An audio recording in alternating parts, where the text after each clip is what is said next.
Hello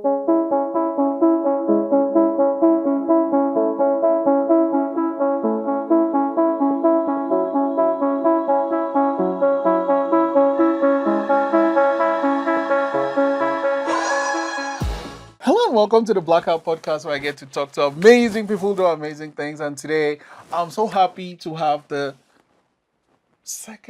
Ford in the Kelford Inc. I'm the Ford in the Kelford Inc. Nailed it. It's like other half, crazy half. That's fine with me. But yes, officially the Ford is the polite way. Leah, thanks for coming to the podcast Thank today. you so much for having me. I'm so jazzed to be I here. know, like, I talked to Joel, and then Joel's like, nah, the person you really want to talk to is Leah. I was like, okay, cool. So intimidating when I hear that. I'm like, oh no. So, what's it like working with your partner? Oh, it's the best. I know, and okay, yes, I am full convert. When we first met, we were working together. Like, that's how we actually met. We were working in an agency. We got put on a crazy project, and we were working these insane hours together. And we were adorable and 20 and fell in love. It was great. We became so generous. I became competitive in the careers, and we took different paths. I went corporate, he stayed agency. And we had this running joke of like, wait, sorry. What is corporate and what is agency? so we were working in like a traditional marketing advertising agency. So it's like your creative team is in there with designers and web developers and artists and copywriters and account people. And then he stayed in that space. And then I moved into the corporate world. So I worked in corporate insurance. I worked in, well, really just insurance for a really long time. It had a stint in video production. Wasn't for me. No? But I moved it. No, I secretly love the corporate world. Like, it doesn't make sense, but it works for my brain sometimes. Like, I like hanging by a water cooler or the coffee pot and catching gossip from people I do not know and will not see again. Tell me about your child's hockey team and what is going down. I don't know these people. I'm here for the drama. Okay. And I really liked working on like big teams. I ran a department. It was all wonderful, but I was very much like the put on the suit, go to work power girl. And we joked that we couldn't work together. Like, our styles are just too different.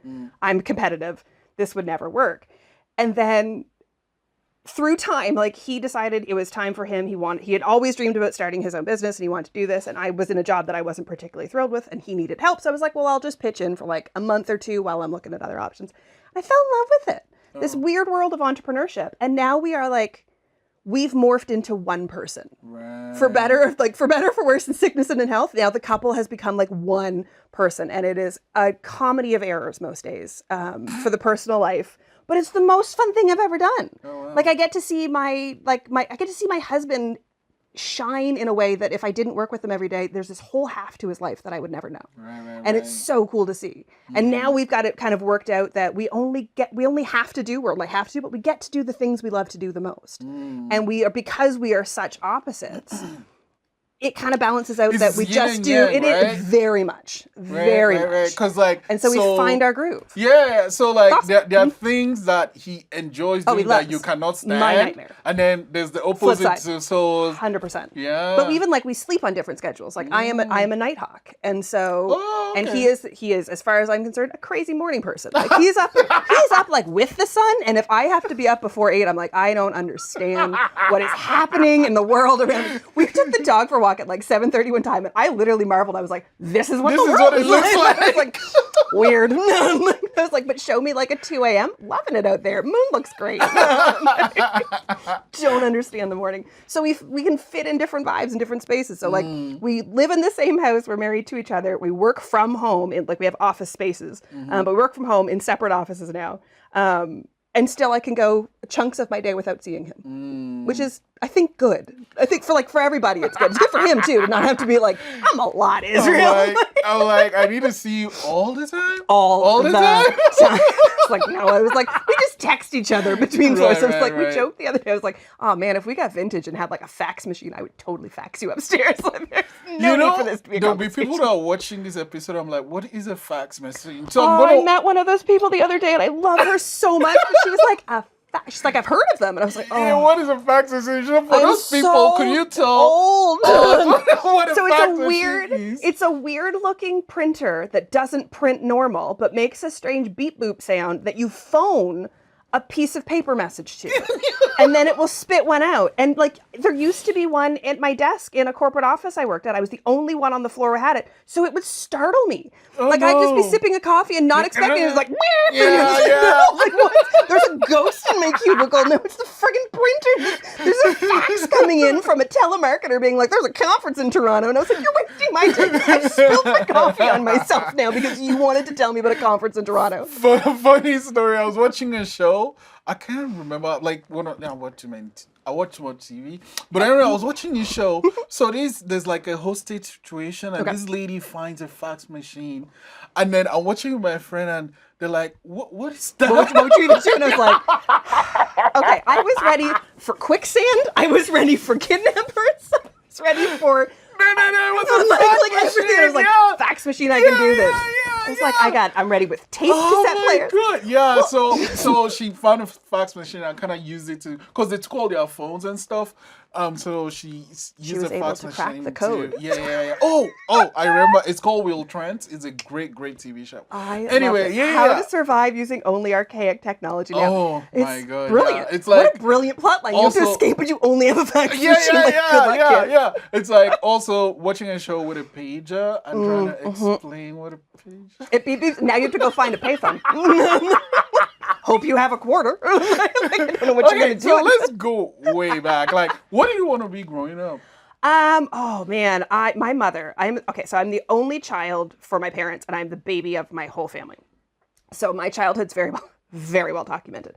And my mom has this really cute book that she likes to pull out every so often still to remind me of, like, every year she asks the question of, like, what did I want to be when I grow up? The answers are spectacular. Oh, wow. It was always different? Every year was different. And still every year think something different. The phases of my life we've gone through. I wanted to work, I wanted to be a florist for a long time. I got to live the dream. I was a florist for an entire weekend once. I worked in a flower shop just on Valentine's Day weekend. That's great. Wait, you chose the wrong day. I feel I've had a lifetime experience. I don't need to go back there now. Yeah, you chose the wrong day. Why would you choose By like the end of it, because I knew the owner of the flower shop. It was a beautiful flower shop, and she needed help on Valentine's Day. I was like, I got this. I was like living my little rom-com life. Gonna work in a flower shop. By the end of it, I was like, you don't love your wife enough. This is a shit bouquet of flowers you're ordering. How dare you cheap out? You knew what store you were coming to. Right. You're doing this wrong, sir. We're gonna fix this.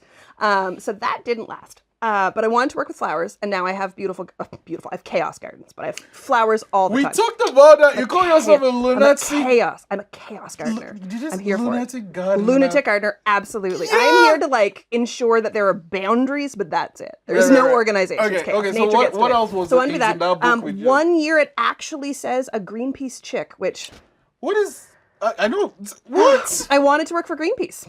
Why? Because I love the whales and the animals and the environment. Always have. Right. But there used to be, when I was a kid, there was a magazine, and I think it was called like Chickadee, and it was like a little kid's print magazine that came every month. So I felt like a cool little kid. My mom was getting her Chatelaine, and I got Chickadee. And I'd drink my little like cup of tea or hot chocolate or something, and eat my little bowl of Cheerios and learn about the environment. It was like if Jane Goodall had produced a children's magazine. It wasn't Jane. It wasn't that cool. But it was all about like nature and like learn about the squirrels in your backyard and all this stuff. And I always loved it. I was building little forts out in the woods. I pressed flowers into books that I still have with my grandmother, kind of thing. Like it was all about being out in nature. And so I wanted to like protect it, even back in the day before we were aware of all of this as much. Lord knows it could still use a lot of protection. And so I wanted to do kind of in that space. I wanted to be like a teacher, or I wanted to be in nature. I wanted to be a veterinarian at one point. And now I'm a marketing consultant. I help the people doing the things I dreamt of doing. But is where I get to play. I think marketing kind of like gives you the opportunity to do all the things. All of the things. Yeah. And it's so cool. What do you love about marketing? It's one of those things, I was like, I heard the answer in my head and I went, oh no, I can't say that out loud. I was like, that disqualifies me from being a marketer. I was like, it's that it's so fun. It can be so interesting. And as one wise old marketer once put it to Joel, and the words have kind of rippled through our lives all the time, is there's never really a marketing emergency. Like there's real jobs out there where every day you face a straight up emergency. And my absolute deepest respect to those people. At one point in my life, I thought like crisis communications was absolutely going to be my jam. Like I do well in an emergency. I respond well. I was trained as a lifeguard. I've been rescued by the Coast Guard. We've been through some haywires. Wait. You can't just like mention that. No. Rescued by the Coast Guard? What? 3 times? What the? Well, okay, you gotta share at least one of those stories. The third time was barely a rescue. I say they had to do it because they were under like orders to get everybody out of the water. So they towed us in because we were moving kind of slow. We were in a canoe and a storm arrived. The first one was legitimately terrifying. I was a kid. We were in sailing school. It's such a bougie sounding story already. It's like, I'm in sailing school. But my best friend had this adorable little wooden sailboat. Like it looks like something a child would take in the bathtub with it. Like it was so cute. And so we were going out for a sail, which we did all the time in the Shediac Bay. Not exactly high seas danger water of New Brunswick. We could see her parents on the land. And a storm kicked up while we were out in the harbor, like we're out in the bay. And the rudder of the boat broke. Oh my God. And so we were like 13, maybe. What? Licensed to sail, life jackets on, had the whistles, had everything. But we literally could not control the boat, and the waves were getting bigger and everything. And someone on shore saw us, clearly understood we were panicking because we were kids and we were panicking.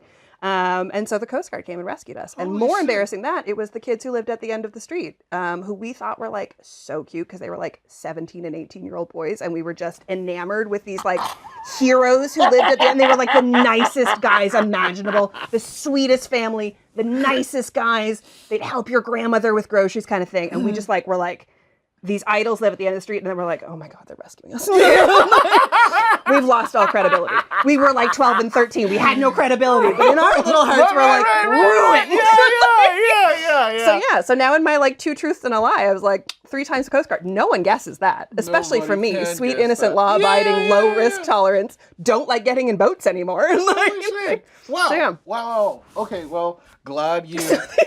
No. This is the chaos energy I bring to things. But there's like no marketing emergency. That's why I love it, to loop that back around. But like, okay, so when a Boeing has like a dull fall from the thing, that's where the crisis communication comes in. That's where we're talking crisis communication. When there's product recalls, we're talking crisis communication. When there's a scandal in the office, or when there's layoffs, we're usually moving into some sort of like whenever there's going to be something that is going to negatively impact people. You typically move into it. Crisis is a hard word to use for kind of a broad section of it. But when there's tough news to communicate, you usually move into something that it gets more buttoned down, gets more practiced, so that it's not a rehearsed message someone gives, but so that a lot of the emotion can be just kind of controlled better and you are clear and thoughtful in your communications.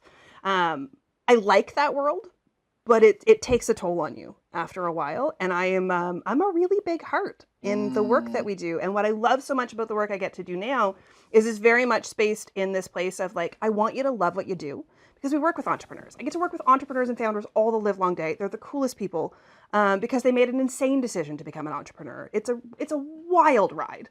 And if it's for you, it's the greatest thing you'll ever do. And if it's not for you, you think it's the craziest thing someone could possibly do. So I get to work with people who figured out it's for them. And so like helping them build out ways that they can absolutely love this weird part of their job that isn't what they thought their job would be. Like, I make this thing, I do this thing, I love this thing. You have to sell it. It's over here, and it's a weird world to play in if you're not familiar with it, if you didn't get exposed to it a whole bunch. And then as you're trying to do it, you get kind of kicked down a lot as you're out there. And so it can get pushed off your desk really quickly to do the things that you really do like doing about your business, which is like making and delivering and doing the thing that you did all of this for in the first place. The business side of it isn't always as much fun. So building ways to make that just like a truly enjoyable process, figuring it out for yourself so that it's fun and rewarding, or you just treat yourself if you have to work through a hard day. I'm a big advocate of, treat yourself. This will be nice for you. You get a cupcake if you did a big day. You get a cupcake. And, so let's talk about the gardening. The gardening. How did that start? It's always been there. Both grandmothers are gardeners. Both have passed away. Both were gardeners. So I've always been playing in a garden. I've always been digging up some dirt. And then when we bought our house, it was like the first thing I wanted to do. There was the cutest little above ground, like 3x3 garden box in the back. And I was like, cool beans, gonna triple that. I have no idea what I'm doing. I still don't know what I'm doing. And I think that's the most fun part of it. I don't want to know what I'm doing. No. I want boundaries that I'm not going to start a fire or poison anyone, but that's about it. So how do you decide what you're going to plant? Colors. What? Based exclusively on colors. No, man. And it's multicolored. Like, let's be clear, this isn't like a nice like white rose garden. No. Multicolor and wild. What do you have in your garden right now? I have a little bit of, well, right now nothing, but a little bit of everything. So we've got 4 large bins that are all vegetable. We try to grow as much food as we can over the summer months. So we're doing like, I thought I was growing a bunch of squashes. I grew a bunch of pumpkins. Mislabeled those seeds. Because I also try to do everything from seed because I'm a weirdo. And I just like to play on hard mode. So it's like squash and root vegetables, a ton of carrots. We did peas and beans this year, which turned out really good. We have so many tomatoes. I just luck out in being able to seem to grow those. And then I try to intersperse, and we have like crazy strawberries growing all over the yard now. I've got like 3 different patches of full strawberry gardens. And then a bunch of herbs. And then for flowers, we've got a rose garden on the go now, and we've got a lot of good shrubs. But I take, every year I try to buy like Atlantic Canadian wildflower seeds. And so they're mostly native plants to here, so it's better for the bees. And it makes really interesting gardens, and they're just a little bit hardier.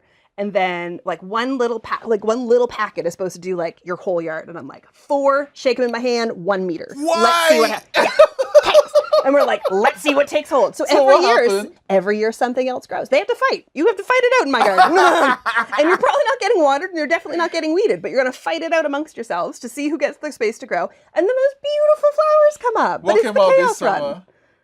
Which was successful this summer? A lot of thistle came up this year, which created this beautiful, like, blue spiky flower. Absolutely loved it, and successfully kept the dog out of the garden. The daisies have taken over. So the dogs don't like thistles?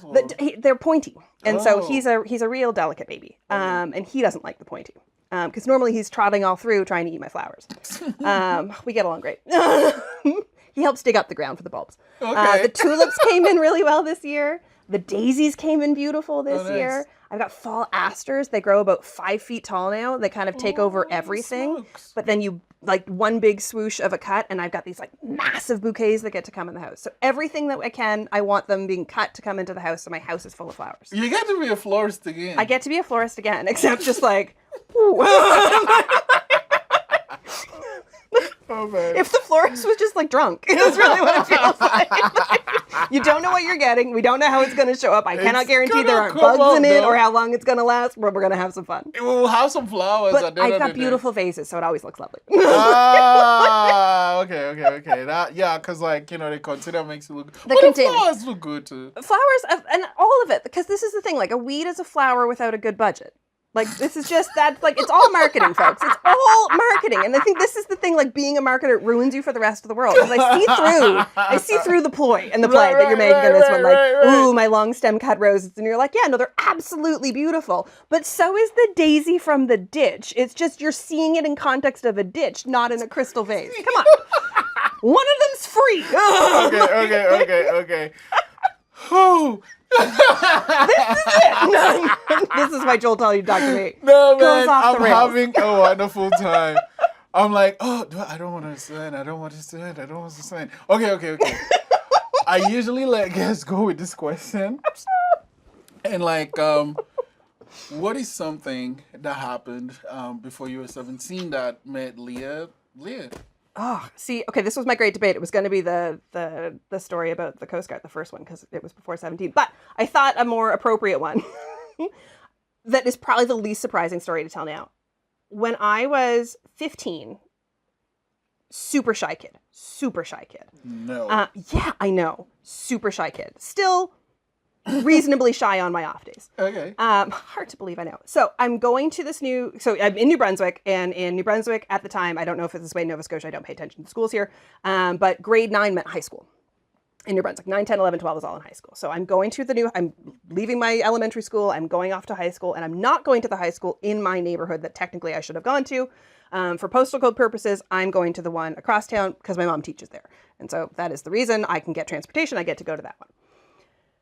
I don't know how I got this in my head, but I decided to try out for the cheerleading squad. Oh. 0% qualifications. I couldn't even do a somersault.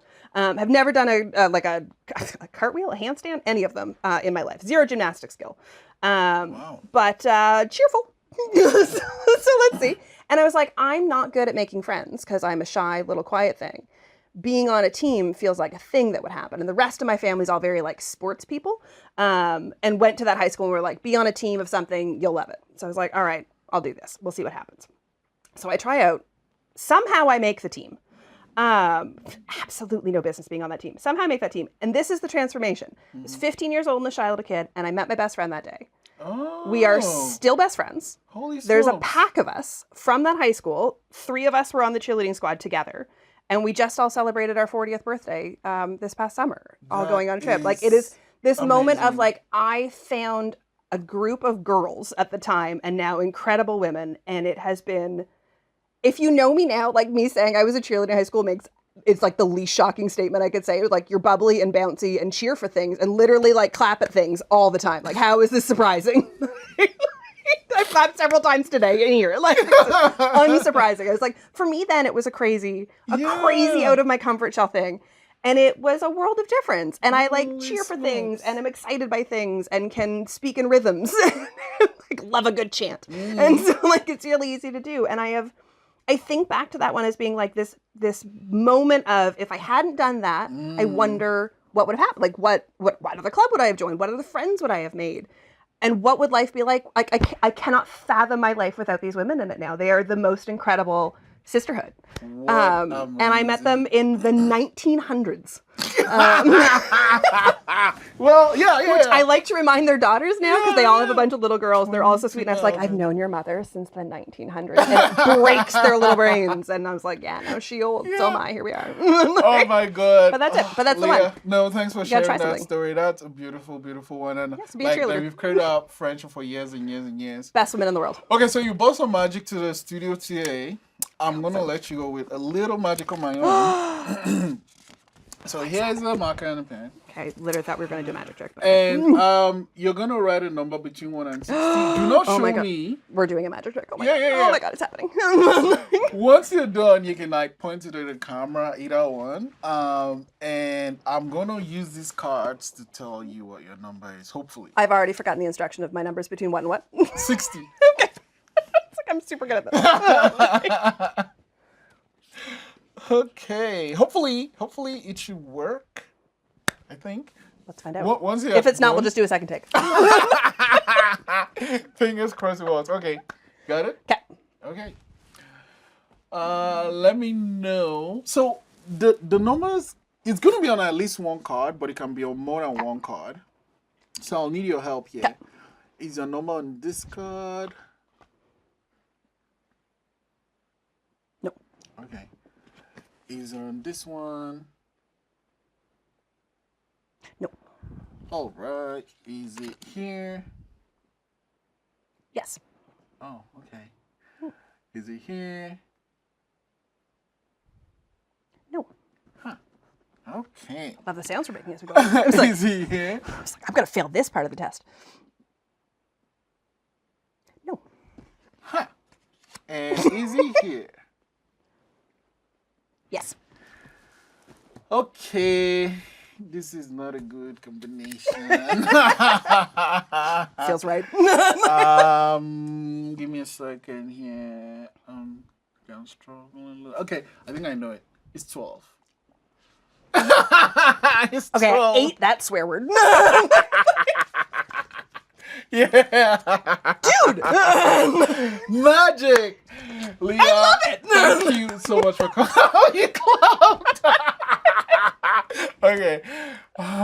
Thank you so much for coming to the podcast today. Like, Can we do this every day? I'm having such a wonderful time. Thank you. Thank you so much. Best ever.